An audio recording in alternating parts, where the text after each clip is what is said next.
আসসালামু আলাইকুম প্রিয় ফুটবল ফ্যান্স। কোপা আমেরিকার এখনও বেশ কয়েক সপ্তাহ বাকি থাকলেও লিওনেল স্কালোনির স্কোয়াড ঘোষণা নিয়ে কিন্তু অনেক আলোচনা চলছে। বিশেষ করে আর্জেন্টাইন মিডিয়াতে একের পর এক রিপোর্ট দেখছি, যেগুলো সংক্ষেপে আপনাদেরকে জানিয়ে দেওয়ারও চেষ্টা করছি।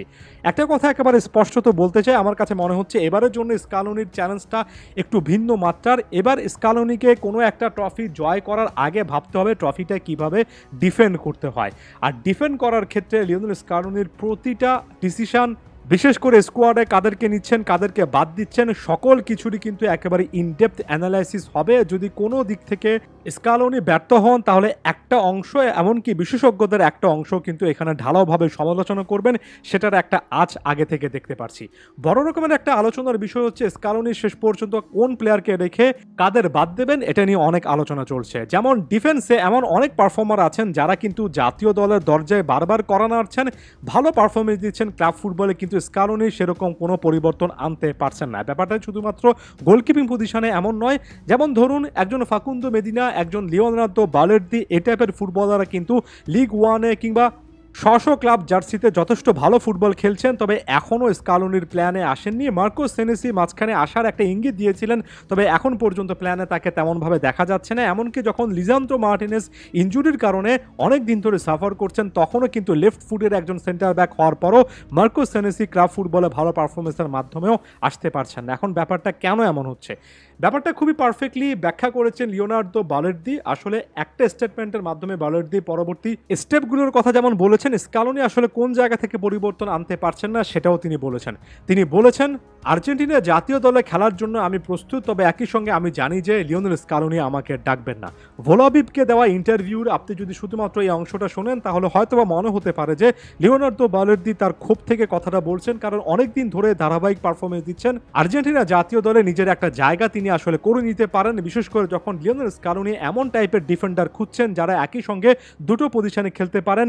যেমন লিওনার্দো বালের্দি ডান পায়ের একজন ফুটবলার হলেও ডিফেন্সের লেফট সাইড অর্থাৎ লেফট সাইডের সেন্টার ব্যাক পজিশন, এমনকি লেফট ব্যাক পজিশনও খেলতে পারেন। তার ক্লাব ফুটবলে হিট ম্যাপটাই সে জিনিসটা প্রমাণ করে এবং সেখানে তার একটা অন্য রকমের দক্ষতাও আছে।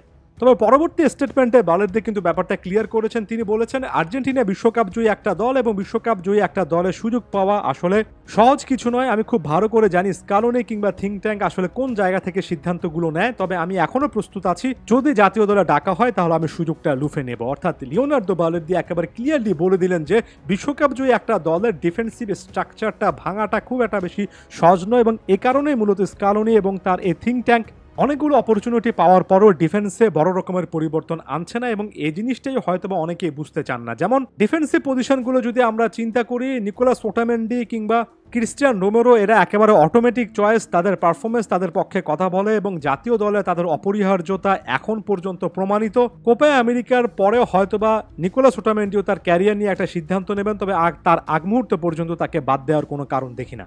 লিজান্দ্রো মার্টিনেজকে অনেক বেশি করে চান লিওনেল স্কালোনি, এর পেছনে কারণটা স্পষ্ট। তিনি মনে করেন তার সিস্টেমটা লিজান্দ্রো মার্টিনেজ খুব ভালো করে বোঝেন। একই রকমের কথা নাহুয়েল মলিনা কিংবা নিকোলাস তাগলিয়াফিকোর মতো প্লেয়ারের ক্ষেত্রে প্রযোজ্য।